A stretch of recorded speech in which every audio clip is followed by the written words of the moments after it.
segura aí, que a gente vai contar hoje no nosso fim de cast, que vai começar agora. Pega o seu papel, a sua caneta, abre o bloco de notas do seu celular, liga o seu laptop, porque o bicho que tá sentado aqui, ó, com tanta história, ele é mais velho que Matusalém e ele já escreveu em papiro, para você ter uma ideia. Dá um Google aí para quem não sabe o que é papiro. E ele tem muita história. Parece Jesus falando, eu tenho muita história. E ele tem realmente muita história. Ele é um cara muito dinâmico. Tá começando o seu fim de cast, vamos fazer todo aquele clichê. Bota o dedo no like, se inscreve no canal, deixa o comentário, compartilha. E para você que quiser deixar sua marca aqui com a gente está aberto a ter patrocinadores. O cara que está aqui é um dos patrocinadores também do fim de cast. É um cara extremamente eclético, dinâmico e muito excêntrico. Esse cara, eu brinco que ele vai ter 5 episódios aqui no mínimo e depois a gente vende para a Netflix. Ele vai ter um episódio falando tudo que ele se deu mal, um episódio falando tudo que ele se deu bem, um episódio falando da trajetória de vida dele, um episódio com todas as coisas mirabolantes e excêntricas que ele tem de investimento e um episódio só falando porcaria pra gente dar risada. Eu tô aqui com o Fabiano Costa. Se eu falar tudo que ele tem aqui, a gente vai ficar meia hora falando. Então, o empreendedor Fabiano Costa.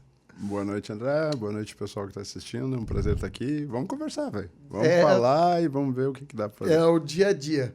Pra quem não sabe, o Fabiano é um cara aí que eu operei a mulher, vou contar. Ela conta, ela gosta de contar também. Ela te ama, não tem como. E ela foi uma chave que me abriu o mundo Fabiano. Esse cara apareceu lá na clínica, corta pra ele lá com esse super rostinho bonito, esses olhos azuis sedutores, essa careca reluzente, essa barbicha. Perfeitinha. E perfeitinha, feita hoje, que eu tô sabendo. E de um acompanhante de paciente, ele se tornou um big amigo para mim, porque daquela consulta, eu acho que, eu acredito muito nisso, né, em encontro de almas, a gente criou uma conexão em 1 hora e pouco de consulta, que na verdade ela durou 3, porque daí eu abri mão de almoço e tudo e emendei na consulta. É bem isso. E dali a gente já começou a se conversar todo dia perguntando coisas, todo dia entendendo um pouco. Eu adoro isso. A grande maioria dos meus amigos, colegas, pessoas do meu convívio, do meu grupo de convívio, são pessoas mais velhas, porque eu vejo que a busca mais dinâmica de uma fonte de conhecimento segura que eu posso ter é a visão de pessoas mais velhas. E esse cara é o cara que, apareceu um business para mim interessante, diferente e tal. Eu tenho 3 pessoas que eu sempre ligo e ele tá entre essas 3 pessoas. Vou citar aqui, eu ligo pro meu pai, eu ligo pro meu segundo pai, que é o Dr. Romão, e eu ligo pro Fabiano para falar assim, você quer entrar, você acha que é legal, você acha que não é? Pela dinamicidade de tudo que você tem. Eu tô do lado de um cara da casa dos seus 50, já bateu essa meta. Bonito, inteirão. Meio século. E um cara que ele se conecta de uma forma tão excêntrica com tantos públicos que às vezes a gente se surpreende. Hoje mesmo ele estava falando dele, vou pedir para os meus indianos. O que você tem com os indianos? Ele, não, tenho isso. Então ele é um cara de multifacetas que vai trazer muita coisa para vocês aqui. Fabiano, Bora. Vamos começar. Primeiro, uma coisa que eu gosto de trazer para a galera é a jornada do herói. Isso você vai olhar em todos aqui, todo mundo vai contar um pouquinho da sua jornada do herói. Eu já conheço essa trajetória do herói do Fabiano, mas eu queria aquela leve pincelada, assim. Da onde veio, como é que era a família, sofria muita pressão naquela época, não sofria, e da onde veio a primeira guinada do Fabiano? Cara, bom, primeiro eu sou meio jurássico, né? Então, as coisas eram muito diferentes na minha época do que são hoje, né? Então, não tinha o mimimi. Não tinha mimimi. Isso é o raiz. O ritmo era outro. Nossa, você viu que ele usa termos atuais. Não, cara. Hoje eu acho que o ritmo fode muito a galera hoje, entendeu? A galera tem um ritmo muito acelerado. É uma coisa que eu tenho, como você falou, eu lido com muita gente, né? E lido com muitos jovens. Então, assim, a galera de hoje tem muita pressa de tudo. Tem pouca paciência, né? Tem pouca resiliência, tem pouca persistência. Eu sou de uma outra época, né? Então, contando um pouquinho da minha história, assim, eu sou lá do interior do Rio Grande do Sul, fronteira com o Uruguai, né?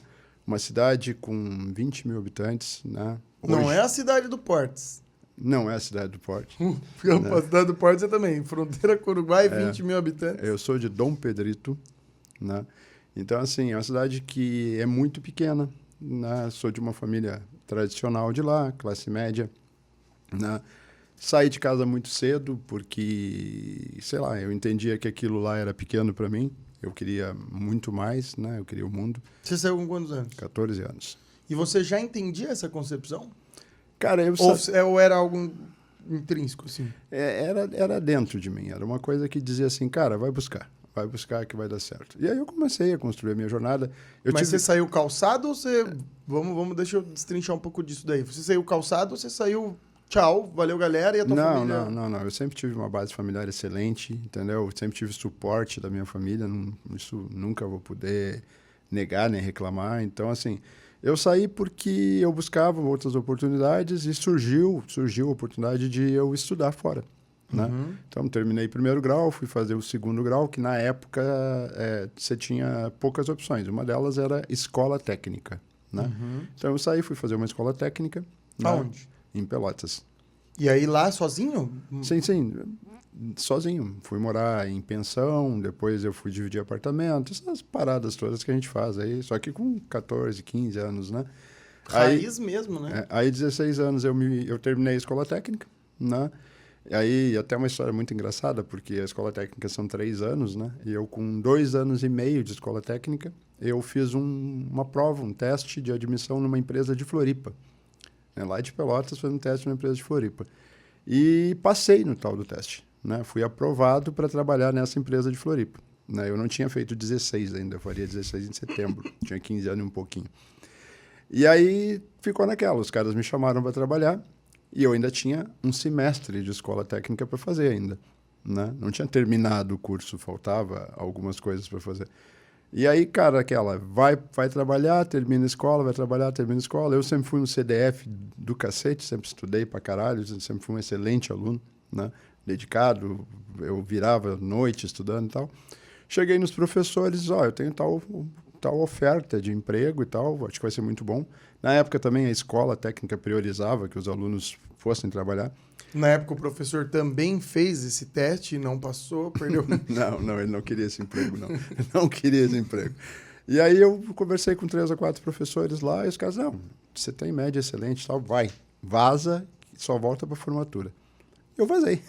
Vim para Floripa, né? Vim trabalhar numa empresa, na época, informática era uma coisa que estava começando, a gente está falando aí de, sei lá, 30 e tantos anos atrás, né?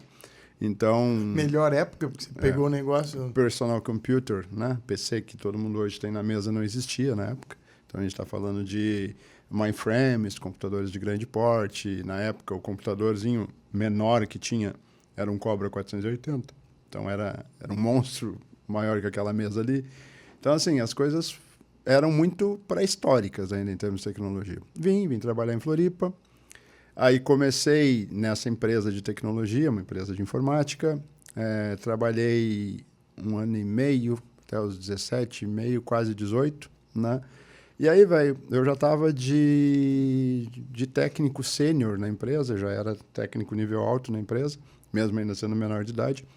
Surgiu uma vaga de emprego na Intelbras, né? Que hoje é gigante. Que hoje é gigante. Mas na época era apenas uma fabricante de central telefônica.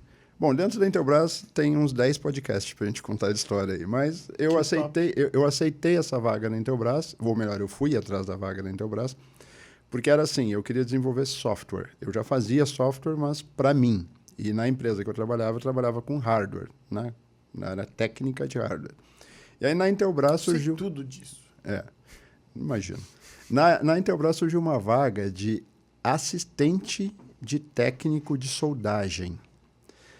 Na hierarquia da empresa, era mais ou menos como a pulga do saco do carrapato do cavalo do bandido. Né? Eu estava abaixo da moça do cafezinho na hierarquia. Tá? Não querendo desfazer a moça do cafezinho, por favor. Mas a hierarquia troquei um salário que eu tinha mais ou menos por um salário que era 1/3 do que eu ganhava. mas porque eu entendia que era um desafio legal, né? E aí fui para a Intelbras, entrei como estagiário. E não tinha, então, muita preocupação com grana? Cara, se eu for contar minhas histórias tristes, né, a gente vai começar a chorar os dois abraçados. Não, sem história triste. Cara, eu sempre fui peitudo, entendeu? Eu sempre acreditei demais, né? Até porque, tipo assim, se eu fosse pela opinião das outras pessoas, se eu fosse tentar seguir os padrões da época, por exemplo, sonho do meu pai, né? E o meu pai, cara, meu pai é uma pessoa fantástica, né? Até hoje, assim, meu pai tem 82 anos, extremamente lúcido, né? Mas, por exemplo, sonho do meu pai, que eu fosse fazer a escola técnica, né? Me formasse em eletrônica, que foi a escola técnica que eu fiz, e voltasse para Dom Pedrito e abrisse uma eletrotécnica para consertar rádio e televisão. Era na época o que dava dinheiro, né? E eu não queria isso. Então, aí eu sempre tive essa de correr atrás do que eu queria. Então, eu enxergava que o meu negócio era software. Fui para a Intelbras, comecei a trabalhar como assistente de técnico de eletrônica na parte de soldagem, né? E aí, sempre dizendo para o meu chefe, dizendo assim, cara, eu já desenvolvia software, né? Eu quero uma oportunidade para fazer software e tal. Criei relacionamento, que é uma coisa que eu sempre tive facilidade, você me conhece, eu consigo tranquilamente me relacionar com todo mundo. E aí, esse cara, que era meu chefe, me indicou para o cara de software da Intelbras. Eu tenho um estagiário que trabalha comigo, que era eu, né? Que diz que gosta muito de fazer software. Eu não sei se o cara sabe ou não sabe fazer. Você não quer testar ele? Você não quer fazer uma prova com ele para ver se ele dá e tal? De repente, você bota ele de estagiário de software aí. E o cara, que na época era um uruguaio, né? Que era o chefe dos estagiários da Intelbras, né? Ele disse assim, não, traz o cara aqui, vamos testar. Apesar que a gente estava na mesma empresa, mas eram departamentos diferentes. Fui lá e ele sentou comigo para fazer uma prova teórica. Porque na época era muito difícil fazer uma prova prática, né? Então, vamos fazer uma prova teórica. O cara começou a me perguntar, faz isso, faz aquilo, faz isso, faz aquilo. No quinto exercício, ele disse assim, faz uma rotina para fazer. Não me lembro o que era. Rotina para fazer não sei o que lá.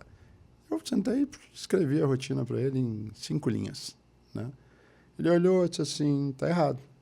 Eu disse, não, tá certo. Não, tá errado, não funciona. Tá certo, funciona.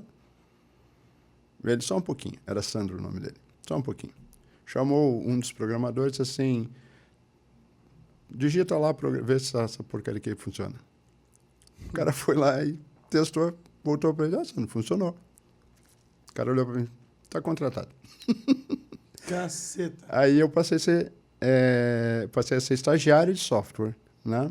Aí eu trabalhei 3 meses como estagiário de software na Intelbras e depois do 3º mês me chamaram para dizer o seguinte, cara, a gente precisa de um coordenador dos estagiários, não quer ser? Passei a ser coordenador dos estagiários. Passou mais 6 meses, eu virei programador júnior, né? Mais 6 meses virei programador pleno. Então, com 20 anos, eu já era programador pleno na Intelbras. Já. Cacete. Eu, enquanto você estava falando, puxei um gatilho aqui muito forte que conecta com um podcast que a gente tem aqui, que já gravou, com a Grazi Brum, que é o popstar das manicures. E tem uma parte do podcast que ela pega e fala assim, se a sua mãe vai contra você e tal, né? E ela solta um tipo, foda-se sua mãe, vai atrás do seu sonho. E você falando agora do seu pai, me veio muito forte esse gatilho, porque nesse podcast dela isso ficou marcado na minha cabeça, e eu lembrei, né, que ela, talvez alguma mãe possa ter falado isso para sua filha, e a pessoa pode ter o mesmo sucesso que a Gra, e me veio do seu pai, que queria que você fosse um técnico de TV e de som, de rádio. Talvez se você tivesse voltado para Dom Pedrito, seguido ele, hoje estaria morto de fome, porque entrou em desuso essa profissão, porque estragou a sua TV, hoje você vai lá, você nem sai de casa mais. Bota no lixo. Você bota no Mercado Livre, TV, daqui um dia chega na tua casa uma TV nova e a tua mesmo você colocou no lixo, um abraço pro gaiteiro, virou descartável isso. Então, esse emprego ficou defasado e a área que você foi buscar, que é o desenvolvimento de software e tudo mais, tá muito hypada, além de ter te tornado, né, ou ajudado a ser ainda mais milionário. Né? Então, mas, cara, eu não culpo ele. Não, isso que eu tô falando, não é culpa. Entendeu? Mas como o pai da gente tem a visão, talvez mais conservadora, mais ponderada, mas para a época dele. Da geração dele. E aí a gente às vezes acredita que aquilo lá é uma verdade absoluta e esquece que aquilo é uma verdade absoluta para a geração dele, mas a geração dele não é a que domina, agora você vai ser a próxima geração que domina. Então não é tão ruim você ser conflitante com o seu pai, com a sua mãe. Você só tem que ter bons argumentos e ter ciência do que você está fazendo. E, óbvio, acreditar na experiência de vida que eles já tiveram. Essa é uma coisa interessante até que você colocou. Você é pai também, né? Você vai poder ajudar. Sou pai, né? E tenho 3 filhos maravilhosos que foram a minha maior escola de vida. Né? Se eu aprendi alguma coisa, 90% eu devo a eles. Mas assim, ó, tem 2 coisas. É uma coisa bem conflitante nessa história aí de pai, mãe e tal. Eles trazem uma coisa, né? Nós trazemos uma coisa que é assim, ó, a experiência, ok? Se a gente conseguisse juntar a modernidade da geração atual com a experiência dos pais, cara... Da geração anterior, né? Dava muito bom, entendeu? O que muitas vezes não acontece é a gente tem uma visão, essa geração atual tem uma visão, enxerga um futuro, né, que os nossos pais não conseguem enxergar, e é entendível isso, ok? E isso muitas vezes é uma amarra, é uma trava, ok? E isso muitas vezes te tranca. Né? Eu tinha muito claro para mim qual era o futuro, o que eu queria para mim, pelo menos. Cara, podia ter dado merda, entendeu? Conheço um monte de gente que começou comigo, né, e que ficou no meio do caminho, né? O que fez a diferença? Sei lá, talvez a minha persistência, né, a minha resiliência. Não foi, a minha vida inteira não foi só flores, né? Me fudi pra caralho, entendeu? Tomei decisões erradas, fiz escolhas erradas, né? Mas eu sempre tive bem claro que eu tinha que arcar com as consequências das minhas decisões. Eu nunca terceirizei nada, né? E eu acho que isso faz muita diferença na vida das pessoas. O ser humano tem uma capacidade enorme de terceirizar a culpa. Porra, não deu certo, culpa do fulano. Pá, o André me fudeu, o fulano me sacaneou, o Beltrano... Cara, não tiro da reta, né? Não, a verdadeira tiro da reta. Então, não é verdade, entendeu? Não é verdade. Se deu merda, foi porque tu deixou dar merda, entendeu? Foi porque tu fez escolhas erradas, não soube corrigir, não soube mudar o rumo e... Acertar a rota e seguir, né? Fudeu. E eu vejo que esse negócio de pais e mães e filhos é um erro de percepção de ambos os lados. Porque, primeiro, o filho não tem a capacidade de assimilar o que ele pode moldar de experiência, de bagagem cultural dos pais, e ou influenciar para mostrar o caminho do porquê para os pais e seguir com o seu ímpeto de jovem, de visão jovem. Mas também eu vejo que isso acontece, e está deixando, graças a Deus, de acontecer, com aqueles pais mais conservadores, mais arcaicos. O pai modernão, o pai Fabiano, o meu pai, eu tenho 2 pais, graças a Deus, e os 2 pais são iguais, né? Eu tenho um pai de sangue e um pai de criação, de vida. Ou o Dr. Romão, que é um pai para mim. As pessoas que hoje são os pais da geração, que é o cinquentão, a galera do cinquentão de hoje, que tem uma cabeça aberta, tá ali para correção de rota, tá ali para aprender, tá ali para se movimentar, se conectar com a galera da minha geração, é a galera que faz a diferença. Porque daí esse cara ele consegue pegar a experiência dele e contemplar com a minha velocidade, com a minha vontade, com a minha persistência, com a minha... E aí ele me torna um cara muito acima da média. Porque daí ele consegue passar para mim com facilidade a experiência, e aí ele consegue ajudar com direcionando o meu fluxo de energia, o meu fluxo de raciocínio, o meu fluxo de acertabilidade.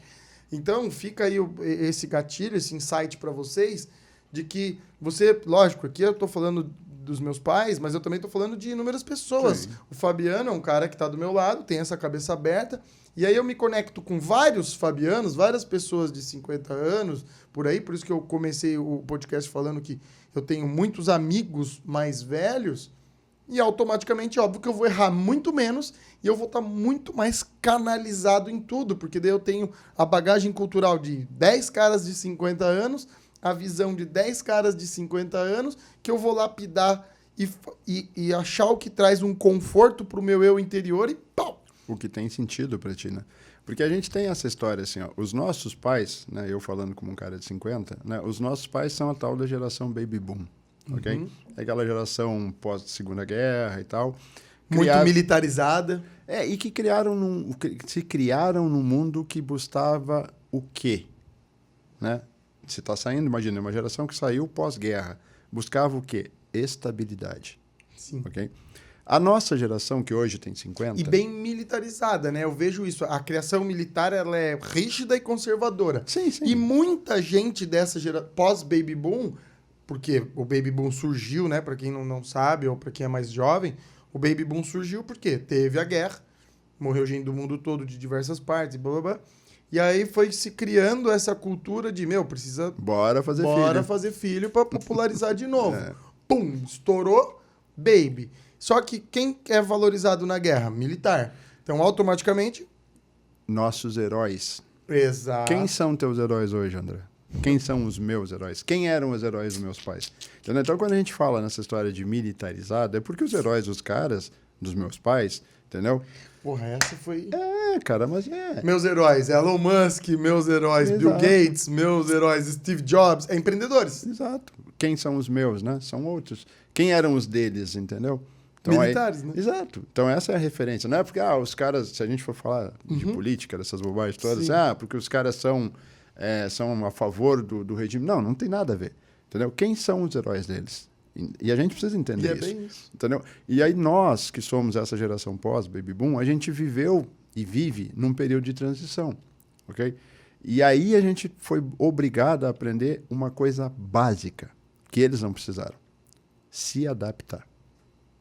E aí tu cria o joguinho de cintura, tu cria a flexibilidade, tu cria a capacidade de tentar enxergar um problema de diversas formas e buscar uma solução. Cara, quando eu tinha a tua idade, um pouco antes, vamos botar assim... Eu falei que dá 5 episódios, é fantástico. Não vou falar a tua idade. Deu 25 minutos de programa e eu tomei uma porrada no pé. É fantástico isso. Não, mas eu não tô falando, não vou falar a tua idade, fica tranquilo. Mas quando eu tinha... Aliás, que é ótimo falar, né? Porque, onde eu tô, com a idade que eu tenho. Exatamente, mas não precisa. Mas, tipo assim, um pouco menos da tua idade, eu tinha um pouco menos da tua idade, não tinha celular, velho. Né? Então, mas você já tinha essa conexão com o mundo que pouca gente tinha, né? Mas... Porque você tinha acesso aos computadores e tal. Não, mas o que eu tô dizendo é assim, o quanto a gente teve que se adaptar, entendeu? Não tinha celular. A internet, eu tenho 53. A internet, há 2 meses atrás, a criação da internet, há 2 meses atrás, fez 30 anos. Então, quando a internet foi criada, eu tinha 23. Caraca. Entendeu? Então, assim... E a TV a cores também, pegou... Não. Logo que você nasceu, já tinha acabado de sair cara, um pouquinho. eu me criei assistindo TV preto e branco. Fui assistir TV colorida com 10 anos de idade. Cara, entendeu? eu nunca tinha tido essa reflexão, assim. Então, é bem a idade da transição. Então, a gente foi obrigado a se adaptar, entendeu? É quase como uma evolução da espécie. A gente, tipo assim, pegou o avião em voo, furou pneu, teve que trocar e fazer andar. Então, todo mundo que tem essa idade hoje, 50, 53 anos, que conseguiu se adaptar, isso é importante, que conseguiu se adaptar, conseguiu o seu espaço. Né? Aqueles que não conseguiram, e tu sabe que a via do mercado é extremamente seletivo, não tem como, entendeu? Então, quem não conseguiu se adaptar foi ficando pelo caminho. Mas quem chegou, né, chegou assim, chegou flexível, chegou com uma visão holística, que é uma coisa que eu bato muito na tecla, entendeu? Qual é a diferença que eu vejo, por exemplo, entre a geração de hoje e a minha geração? Né? A gurizada hoje enxerga até aqui a garrafa, a latinha de cerveja, ok? A minha geração enxerga toda a volta. A latinha de cerveja faz parte do processo, entendeu? Então você desenvolveu forçadamente uma visão holística, uma visão do todo. E eu vejo que a próxima geração tá vendo o que fazer para nem precisar tocar e nem se aproximar na latinha. Exatamente. Só o meu medo dessa geração nova é a falta de resiliência, a falta de persistência. O cara tenta hoje aqui, não deu, ele vai para ali, não deu, vai para lá, não deu, vai para lá, entendeu? Com o mínimo esforço possível. Sabe muito bem que eu estou envolvido fortemente com o esporte. Eu queria falar isso também. Né? E no esporte é uma gurizada, é muito jovem. Então, assim, para você ter uma ideia, um split no esporte hoje são 6 meses. Ok? O ano se divide em 2 splits, em 2 fases, né? Então, um split hoje é 6 meses. Nesses 6 meses acontecem todos os campeonatos possíveis, inclusive o Mundial. Então, a cada 6 meses você tem 2 campeonatos mundiais. Para a maioria dos jogadores, é muito tempo. Para mim, são só 6 meses. Principalmente que você esperava 4 anos para a Copa do Mundo. Exatamente. E não sabia se ia assistir ainda. Porque não sabia se ia ter transmissão, se ia estar num lugar que tinha televisão. Entendeu? Cara, eu acho que você foi o convidado, e eu tinha certeza que isso poderia acontecer, mas o cara que mais me deixou reflexivo dentro do próprio programa, assim, porque essa chave do negócio de ser uma geração flexível e do porquê esse movimento é muito engraçado. E por que eu parei até para refletir as pessoas que estavam à minha volta. Todo mundo é mais ou menos dos 50 aí e tal. Canaliza as coisas, é realmente assim. E aí, se a gente olhar para a próxima geração que vai entrar atrás de mim aqui com os 20, é o que você falou, é uma geração baseada talvez no esportes, é uma geração que ela quer muito rápido, ela tem muito rápido, automaticamente ela acaba mais depressiva, automaticamente ela acaba mais solitária, automaticamente ela acaba mais sedentária, automaticamente ela acaba mais triste. Por quê?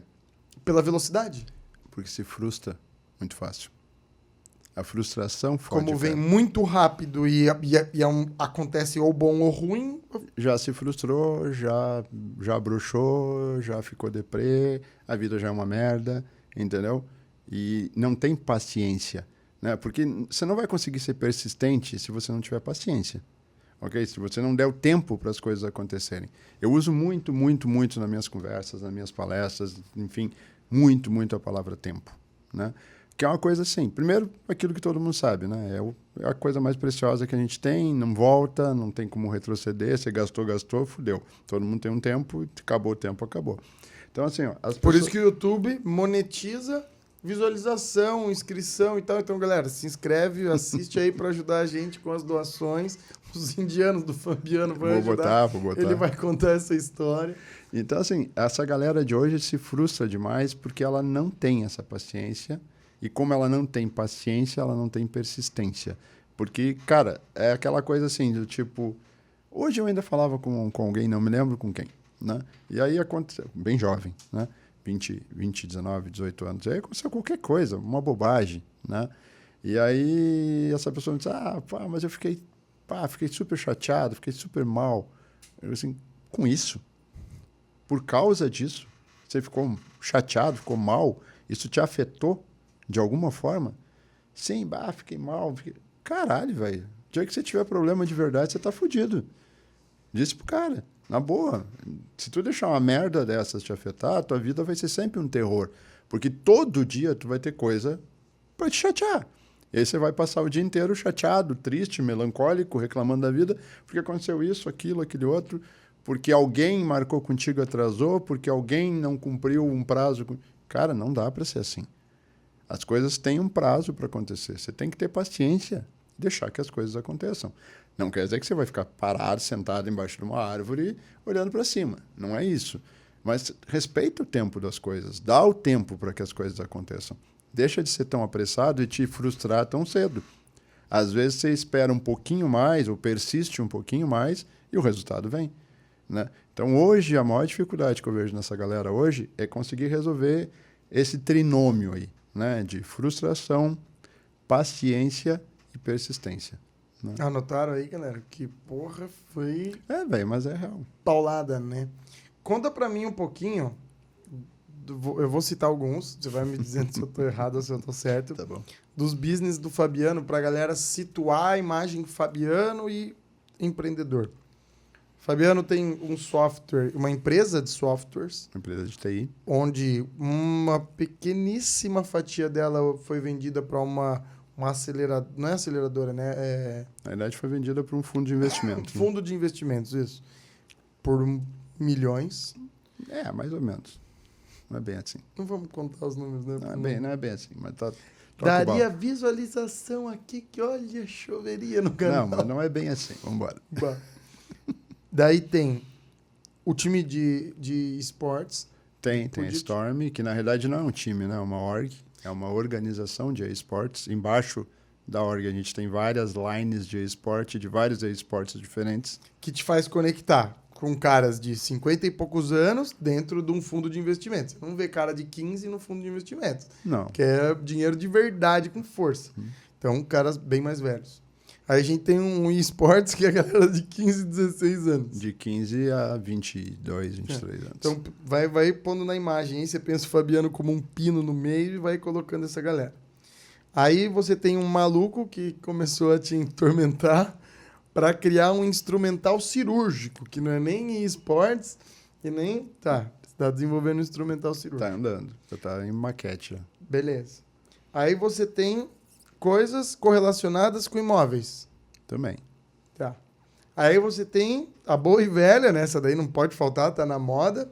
Criptomoeda. Tem, bem forte. Eu acho que é uma coisa que tem um futuro enorme e que também tem o seu tempo para acontecer. Tá. Acho que hoje existe um pouco de pressa nesse processo. Ó, adorei. Top. O Fabiano tá aqui no meio, tá, galera? Estamos colocando. Já tá pro metaverso? Não, como é que tá? Já estamos com NFT, Tá. que é o token não fugível, né? Uhum. Então, isso é uma coisa que a maioria das pessoas ainda não entende, não compreende, é um mistério para muita gente, mas é uma coisa que vai ser muito real daqui a um tempo, entendeu? O tipo assim, vamos botar assim, hoje o pessoal fala muito em obra de arte, né?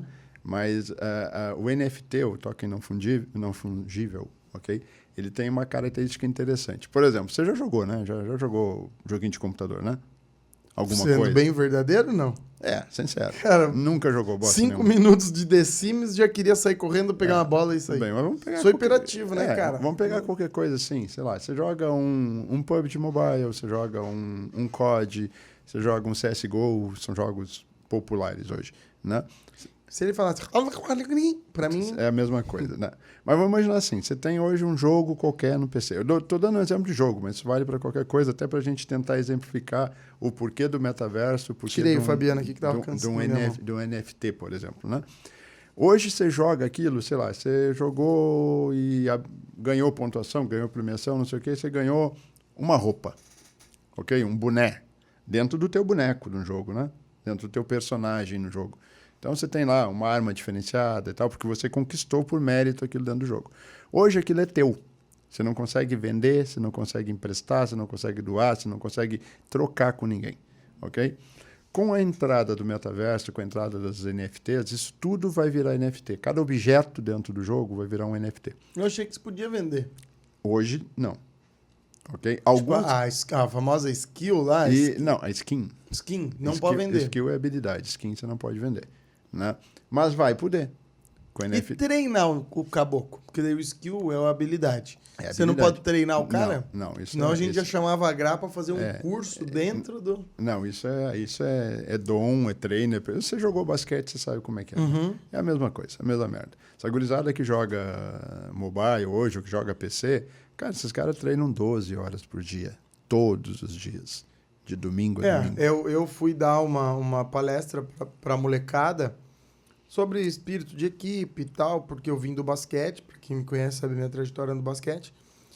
E eu falei para eles, e afirmo isso, que é o futebol daqui 10 anos é o esportes, né? Porque a galera tá cada vez mais perdendo o amor, o anseio pelo futebol. Eu acho que a sua geração foi uma geração que idolatrava o futebol, porque veio da era Pelé. Daí saiu uma geração amando o futebol, porque ainda veio Romário e tal. A minha geração bebeu um pouco, porque pegou Ronaldinho, pegou o final ali da galera, Ronaldinho Gaúcho e tal.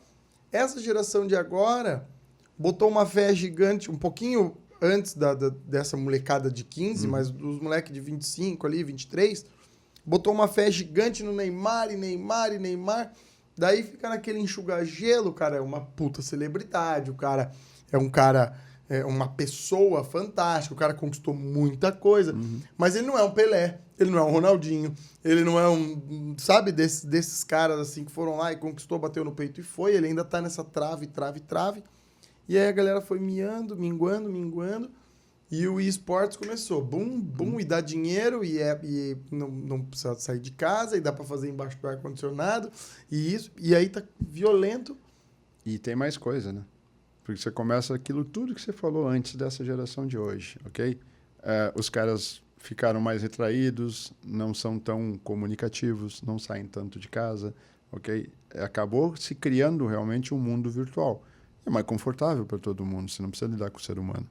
Você lida com o personagem, é diferente. E aí você escolhe o personagem como você quer. Vou te dar um exemplo de números do que você está falando, ok? Por exemplo, tem um streamer, né, num canal bem conhecido de jogos aí, tá? Que o cara, quando streama um jogo, que é o LoL, ok? O cara chega a meter 500k, 500 mil pessoas visualizando a live dele. Online ali, pau. Online, olhando a live dele. 500 Você tem noção? mil pessoas. 500 mil pessoas. E aí... Não, mas aí só para você... A gente tem um... videomaker. É. O videomaker falando que ele era um dos 500 mil. Cara, 500 mil...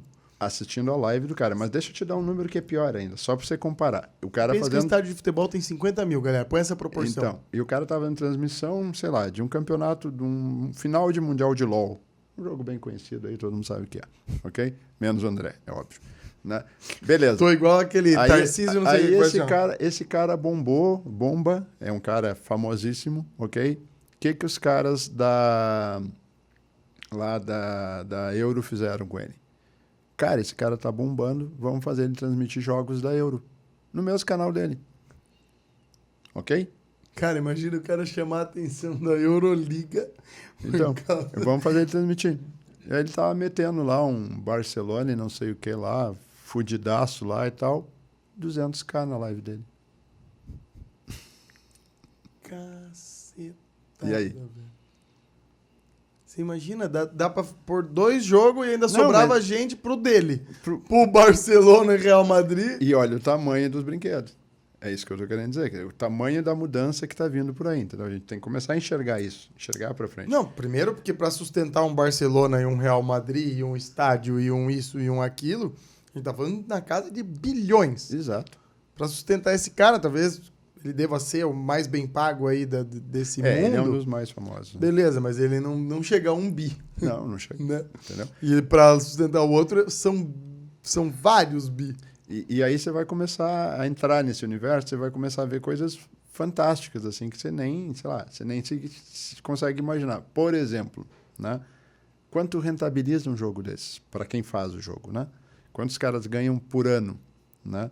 A Tencent, por exemplo, que é a fabricante do PUBG Mobile, ganha 1 bilhão e 500 milhões de dólares por ano com o jogo. Caceta. Entendeu? Tem tanto Só do jogo. só tipo, daquele jogo, só só com venda de objetos, venda de caixinhas, assinaturas de premium, né, que te dão algumas vantagens a nível de skin, né, te dão roupas diferentes, coisas assim. 1 bilhão e 500 milhões ano, mundo, claro, né, óbvio, né. Mas isso que ainda nem começou. Tipo, você quer ter a tua marca de cerveja dentro do jogo. O Vai metaverso ter, nem entrou ainda, entendeu? Por isso que eu tive, quando você falou, agora há pouco você falou 10 anos, não é 10 anos, velho. É 3 anos, 4 anos no máximo e o troço, boom. Até porque tá todo mundo acelerado, Exato. fome de conteúdo e daí junta. Vai explodir de uma forma absurda, assim, ó.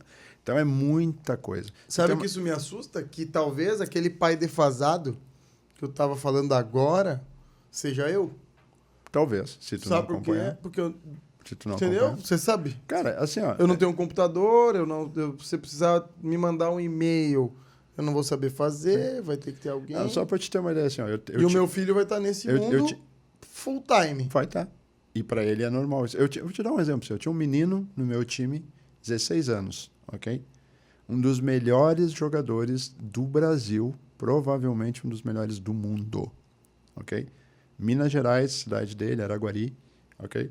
Para ele poder vir jogar aqui em Itapema no meu time, eu tive que ir, fui eu e a Daniela, a Araguari, sentar lá e conversar com o pai e com a mãe dele e explicar o que ele fazia, porque para o pai e para a mãe dele era só um joguinho, entendeu? E o moleque é um dos E o melhores. moleque era um dos melhores do mundo, provavelmente, ok? E eu tive que ir lá explicar o que era sério, eu tive que mostrar, fui lá mostrar minha cara, mostrar o projeto, mostrar tudo, para autorizarem ele para vir para cá, para uma O pai GH, pensando, uma você é game um house. pedófilo com essa cara. Exato, a preocupação era essa, vão levar o meu filho, vão raptar, vão não sei o quê, entendeu? Roubar os órgãos e o Isso. moleque tá ganhando Então, uma assim, ó, fortuna. Muda muito, entendeu? É muito dinâmico isso. Então, a cabeça do pai tem que mudar também, entendeu? E a mãe dele tem 30 e poucos anos, ok? Um pouco mais velha que tu. Então, tem que estar atento para esse tipo de coisa. Que loucura. Porque é muito, muito dinâmico. Você tem uma ideia assim, ó, tem player hoje, tá? Vamos pegar um exemplo, assim, ó, o próprio Nobru, né? Que é um player em destaque do Free Fire. Tá? Era um player Esse Free Fire é o mais famosão, né? Que é o do Alok. No Brasil, sim. Ok? No Brasil, sim. Por quê? Porque no Brasil ele explodiu de uma forma absurda. Mas o Nobru, vou te dar um exemplo do Nobru. Nobru largou o competitivo agora. O Free Fire não é o que fez o primeiro show Sim, fez. tipo, que seria o metaverso lá com o Travis exatamente. Scott? E botaram 2 ou 3 caras lá, exatamente. Mas só pra ter uma ideia, o Nobru largou o competitivo hoje, vive só de mídia, ok? E aí agora, semana que vem, a BMW, tá? A BMW vai fazer o lançamento do novo modelo elétrico dela, o primeiro modelo 100% elétrico que ela vai comercializar no Brasil, e ela vai fazer o lançamento desse modelo no metaverso, online, né? Quem é que vai lançar o modelo? O moleque. O Nobru. Com tanta gente hypada, com tanta gente famosa, o cara vai lançar um veículo. Sabe o que é o mais engraçado? Um carro caro para gente de alto poder aquisitivo. E eu ia falar isso. E ele vai ter. Ele já tem. Só que sabe o que ele faz com esse carro? Nada, ficar na garagem dele, porque ele mesmo tá lá querendo estar dentro do metaverso, jogando joguinho. Sim. Ele não vai andar com o carro, ou vai andar muito pouco. Né? Que coisa engraçada, porque daí o cara vai conquistar coisas, ele vai vender coisas que alguém vai querer conquistar, talvez a geração de cima, porque a geração de baixo quer mais ainda tá lá dentro, até chegar ao ponto que daí o material não existe, todo mundo vive no metaverso. Cara, tu assistiu Player One? Eu ia falar desse jogo, cara. Eu assisti. Não, desse filme. Desse filme. Eu assisti esse filme. Acho que tem 1 ano ou 2 anos, né? Na HBO. E aí, quando começou essa parada de metaverso, eu lembrei, assim, o cara morava num container, né? Ele mora num container. Ele jogava no container, né? Que era um lixo. Era tipo um lixão. Era escondidão lá, onde ele tinha o PC dele e tal. Uma família super extremamente pobre e tal. E no metaverso, no jogo... Ele era o cara. Ele era o cara. E aí ele tirava o fone, o óculos e tal, ele não era ninguém, ele punha, ele era o cara dentro daquele universo. Aquilo, como tudo, tratando-se de cinema, é um exagero, é uma coisa extrapolada, mas é uma representação clara do que vai ser o metaverso. Só que daí eu descobri que aquele filme foi embasado, porque daí eu adoro estudar, você sabe, e adoro ler. Aquele filme foi embasado em um livro de 1992. Então, daí volto todos os podcasts aí para quem assiste sempre, eu falando o quanto a gente pode ser alienado dentro do mundo que nós estamos vivendo, achando que nós somos a pessoa que pensa mais que os outros. Eu sentei aqui com uma pessoa que falava de tráfego pago em 2013, 2014. Eu fui descobrir tráfego pago em 2018. E, cara, você sabe que eu sou um cara dinâmico, que eu estudo pra caramba, que eu tento saber de tudo toda hora, tá? Daí sentou hoje a mulher falando que já fazia venda, já queria fazer... usar o Instagram em 2015 e 2016 como uma plataforma de rentabilidade de venda. Eu fui fazer isso em 2018, 2019. A gente tá falando do cara que escreveu um livro sobre metaverso, com outro nome, talvez. Em 92, a gente tá falando de 2022, tem 30 anos, e esse cara tá falando... Tem coisa pior. Vamos lá, né? Que loucura. No Águia que Voa com Águia, que livro você me deu de presente? O Conversando com o Diabo. Quando o livro foi escrito? Acho que é 1800 Não, 1900 e... Ah, não vou decorar, não 38. lembro. Quem fez a introdução do livro no Brasil? Quem fez a introduction do livro no Brasil? Tiago Negro. E aí? Que loucura. Cara, o livro do Nathan Hill, eu amo esse livro, eu tenho ele de bolso e eu carrego ele sempre comigo, ele fica dentro da minha mochila de viagens curtas, assim, porque eu sempre quero dar uma lida nele. Mas o cara que fez a introdução é um cara atual ou não? Totalmente, né? E o livro tem quase 100 anos. Ok?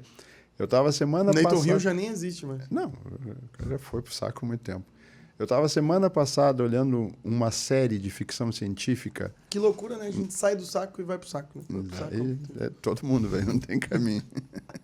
Mas eu tava olhando uma série de ficção científica na Apple TV semana passada, chamada Foundation, tá? Cara, achei fantástica, assim, a visão da tecnologia, de tudo e tal. E aí eu vi que era baseada nos livros do Asimov, tá? Aí uma série que se passa num futuro com um caralhaço de tecnologias que hoje a gente realmente acredita que são viáveis, muitas já existem, e se já não existem, estão em construção. E o cara me escreve o livro em 1956. É engraçadíssimo, né, cara? Ver que... Olha a capacidade que o cara tinha de enxergar para frente, velho. O que a gente não tá enxergando que... eu brinco que esse é o genial, né? O inteligente é aquele que treina para não errar. E o genial é aquele que atira, tendo a certeza que ele vai acertar, sem ao menos enxergar o que ele está acertando. Ele não sabe nem aonde ele está atirando, mas ele sabe que ele vai acertar. Exatamente. Então tem muita coisa legal, velho. Assim. Cara, isso é um pouquinho desse Fabiano. E vai, continua aí. A gente tava em 7 empresas. Bom, tem mais coisa? Tem mais coisa, né? Vai, abre a caixinha aí, só pra galera saber. A gente tem um negócio de pescado, tu é sócio, inclusive. Tu tava esquecendo do pescado. Tá esquecendo do pescado, né? Já ia pular ele, né? Tem um aplicativo. Tem um aplicativo para a área da saúde. Fantástico aí, maravilhoso. Tá saindo, tá em fase final já tá em beta teste, né? Muito legal, uma coisa que vai bombar demais. O André também é sócio. Aliás, diga-se, já vou deixar aqui de testemunha. A ideia é dele. Boa! Eu só tô fazendo. Executando. E executou assim, eu juro para vocês. Eu tenho esse projeto há 2 anos e meio. Eu pagava uma empresa para fazer. Essa empresa não conseguiu executar até o final em 2 anos e recebendo. Aí, depois de uma semana dessa conversa com ele, do primeiro contato com ele, eu falei, cara, tem esse aplicativo e tal, porque ele me contou um pouco da história dele, da onde surgiu toda a ascensão da carreira dele dos softwares, né? E aí eu falei, você acha que você consegue desenvolver isso? Ele falou, me dá 6 meses. Eu falei, caramba, 3 meses estava pronto. Ele, viu? Eu falei 6 só para você não ficar ansioso. Deixa eu até contar um fato aí que é bem interessante, tá? Conta quando você me mostrou ele então, também. Vou contar esse fato, entendeu? O André ficou tão surpreso, né? E tão excitado com o que ele viu, emocionado, que quando eu mostrei para ele, eu vi correr lagriminha nos olhos. Chorei mesmo. Chorou mesmo, cara. Um troço que me tocou profundamente. Me arrepia porque talvez esse seja o meu tiro fora do alvo. Foi? No escuro, falando, né? O meu tiro no escuro, que é um negócio que... Até agora. Dá uma travada. Até agora. Eu, com 18 anos, eu falava pra minha mãe. Falo ainda, né? E eu acordo todos os dias pela manhã e vem o poder da mente, que a gente tava falando um pouquinho antes. E eu falo, eu quero criar algo que ninguém nunca tenha pensado, porque isso daí vai trazer a minha liberdade financeira. E aí vem bagagem emocional, vem família e tal. Eu sempre quis aposentar meus pais, minha mãe, e dar a eles tudo que talvez eles tiveram que abdicar e abrir mão para me dar. Sim. E para eu ter a formação que eu tenho. Então, eu corro muito, muito, muito. Esses dias eu me peguei... Eu sou bem emotivo.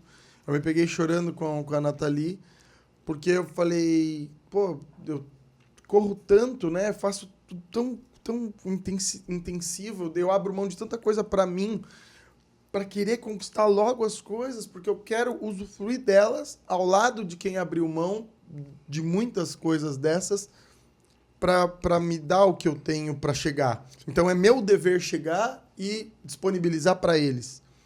E desde moleque eu tenho essa coisa de que eu quero construir alguma coisa, eu quero criar alguma coisa que vai rodar independente, que vai atingir muita gente, vai solucionar a dor de muita gente e vai revolucionar alguma coisa. Todos os dias, tem inúmeras pessoas para provar, Eu acordo, eu oro, eu peço para Deus me abençoar, para Deus ajudar nessa minha criação de alguma coisa e vou trabalhar. E aí, quando eu tive esse insight, essa luz do aplicativo, me gerou aquele êxtase, assim, tipo, putz, achei. Vai ser isso, e tal. E aí, paulada, né? Frustração. Pô, vamos lá. E eu investindo um pouquinho, porque quando eu comecei a investir no aplicativo, o que eu tinha que pagar para aquela empresa era quase 50% do que eu faturava. Não era valor gigante, catastrófico, era pequeno. Então, eu recebia pequeno e mesmo assim eu doava metade acreditando naquela empresa. Primeiro ano, tomei na cabeça. Segundo ano, comecei a melhorar o que eu ganhava, então já deixou de ser 50%, mas mesmo assim, pô, tem que pagar, dá uma dor. Pau, na hora que o cara veio com a notícia, ó, a gente tá abrindo falência, o aplicativo não conseguiu sair, foi mal e tal, você quer que eu mande o código-fonte, você quer isso? Cara, que foi um baldão de água tão forte assim, que eu falei, cara, tô há 2 anos, eu mandava mensagem pros caras toda semana, eu mandava ideia, eu mandava mensagens de força, de tipo, vamos aí e tal. E eu fui vendo meu castelão, assim, diluindo como a areia, assim. Escorrendo. E aí eu falei, putz, ferrou. Quando você me mostrou, e me mostrou num prazo muito menor, o aplicativo muito mais lapidado e muito mais bonito, aquele castelo voltou, assim, a aparecer na minha frente tão rápido e tão forte que eu não aguentei mesmo. Eu tava indo operar a mulher dele, que ele me mostrou no quarto. E aí aquilo fez tudo sentido de novo pra mim, tão rápido, que eu fiquei chorando um tempinho. Tanto lá, que a primeira foto foi com ela, até, inclusive, pra gente fazer o teste, né? Mas tem um detalhe, eu sei por que você chorou. Porque você não gastou R$1 pra fazer, porra. Você chorou de emoção, cara. Você disse assim, porra, eu consegui o troço, não gastei um pila, velho. Exatamente. E é isso aí. E é isso aí. Então, mas é assim desses dezenas de negócios que o André citou ali, que eu estou envolvido, sempre tem mais uma outra coisa, enfim. Agora a gente tem um projeto bem legal para tocar, que é um dos patrocinadores do Findcast, que é a IMO, uma coisa muito show também. A ideia é sempre essa, montar parcerias, né? É uma história de ganha-ganha. Nem sempre a gente acerta, véio, nem sempre a gente ganha, né? Às vezes a coisa não vai tão bem quanto a gente acha que vai, né? Às vezes demora um pouquinho para amadurecer. Às vezes o resultado vem rápido, como no teu aplicativo. Rápido que eu digo de conseguir ver. Consolidar, né? Mas às vezes não, né? Aí entra a história da paciência, da persistência. Não vamos confundir persistência com burrice. São coisas diferentes, entendeu? Não adianta você estar dando com a cabeça na parede, ter uma porta do lado, você não vai pela porta. Achar que isso é a persistência. Então, aí não é, né? É diferente. Mas, cara, tem que ter isso. Tem que ter um pouco de cada coisa. E aí eu ocupo o meu tempo inteiro com esse monte de coisa que você viu aí. A Conceito, que é a minha empresa mãe, vamos dizer assim, ocupa, obviamente, 80% do meu tempo, né? E o resto eu distribuo, né? Tem que atender um pouco todo mundo. Eu lido com muita gente, eu me envolvo com muita gente diariamente. A minha estrutura hoje de pessoas, né, envolvidas comigo diretamente passa facilmente de 100 pessoas, né? Entre esporte, entre empresas, entre negócios variados e tal. E eu tenho que lidar com isso todo dia, cara. Então, assim, ó, isso me ajuda pra caralho também. Né? Me ajuda porque eu não fico parado, eu não fico acomodado, eu tenho que estar sempre me atualizando. Nesse meio tempo eu tenho que estudar também, eu tenho que ler, entendeu? Eu não posso ficar, tipo assim, achando que eu sei tudo, porque aí eu vou tomar na toba direitinho, entendeu? Então tem que estudar muito. Então tem que dividir, velho. Eu não paro. Tipo assim, meus dias... Você tem uma ideia, ele tirou o cabelo para não ocupar espaço e caber um pouco mais. Um pouco mais de coisa. E Puta, toda semana... Agora eu entendi por que você tirou o cabelo. Toda semana, quando ele começa a crescer, eu vou lá e pá nele de novo. Agora que eu entendi. Daí, como tinha um pouco mais de espaço aqui, você falou, então daqui eu ponho aqui. E aqui eu libero pra pensar. Eu falei que eram 5 episódios, não falei? E se duvidar, vai mais, porque toda essa conversa, e eu achei animal esse podcast, tomara que ele atinja haitiano, indiano, japonês, todo mundo. Eu achei demais. E esse é o sangue é a coluna vertebral do Findcast. Que aqui é sem corte, é sem pauta, é a paulada. E a gente começou falando princípios básicos. A gente foi para um rumo que a gente contou algumas outras coisas.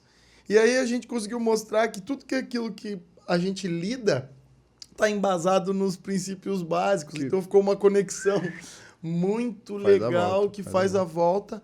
E é isso que eu quero passar para essa galera do Findcast. Infelizmente, se a gente continuar, a galera do estúdio vai matar a gente. Então, hoje eu vou encerrando esse primeiro episódio. Fica aqui registrado que vão ter os outros episódios do Fabiano. É um cara que eu quero trazer mais por essa cabeça, por essa linha de raciocínio, por esses insights que ele consegue trazer, por essa dinamicidade e porque ainda a gente vai ter que falar das outras milhares de facetas do Fabiano. Bora. Eu quero ver aonde que o Fabiano busca estabilidade emocional para lidar com tudo isso. Eu quero saber como é que o Fabiano lida com a base familiar, porque o Fabiano ele é um paizão para uma porrada de gente, mas ele é um paizão para a família dele também. E aí, a mulher dele vai abdicar a mão de ter o Fabiano? Hoje ela tá aqui, 1 hora e pouco ela tá aqui escutando a gente falar e conversar de boa ali, abrindo mão do marido dela para ter ele aqui distribuindo esse conteúdo para vocês. A minha mulher tá em casa, então como que vai se criando esses laços? Como é que vai ser isso para a relação? Como é que vocês lidam com isso? E tudo é um aprendizado. Eu acho que as pessoas como você vão passar muito desse aprendizado aí para todo mundo. Fica aqui o meu primeiro muito obrigado, para Dani, para todo mundo que abre mão da nossa presença para que isso daqui possa ajudar inúmeras outras pessoas, que eu acho que esse é o princípio básico do Findcast. Essa é a ideia. E vamos seguir. Obrigado de coração. Tamo junto, vai. Galera, vamos aí, finaleira hoje e próximo episódio aí, fica ansioso porque vai ser ainda melhor. Mais Beijo paulado. no coração. Mais paulado. Bora lá. Valeu. Valeu, obrigado.